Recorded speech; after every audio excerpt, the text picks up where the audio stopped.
বিএনপির স্থায়ী কমিটির সদস্য আমির খসরু মাহমুদ চৌধুরী বলেছেন, নতুন নতুন সংস্কারের গল্প শুনিয়ে লাভ নেই। সংস্কার হবে ঐক্যমতের ভিত্তিতে জাতীয় সংসদে। বিকেলে চট্টগ্রামের M A Aziz stadium gymnasium মাঠে অমর একুশে বইমেলার আলোচনা সভায় এসব কথা বলেন তিনি। এ সময় তিনি বলেন, যারা এখন সংস্কারের কথা বলছে তাদের কোনো ম্যান্ডেট নেই।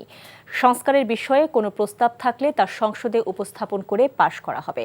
এমনকি তারেক জিয়ার ৩১ দফা সংস্কার প্রস্তাবও সংসদে উপস্থাপন করে পাশ করিয়ে জাতীয় সরকার গঠন করে বাস্তবায়ন করা হবে বলে তিনি জানান। আপনারা সংস্কারগুলির প্রস্তাব করেছেন, কমিশন করেছেন, এগুলো আগামী সংসদে আমরা পেশ করব। সংসদে আলোচনা হবে, ৩১ দফাও সংসদে আলোচনা হবে। ৩১ দফা যে আমরা বলেছি আর হয়ে যাবে তা না, সংসদে আলোচিত হবে।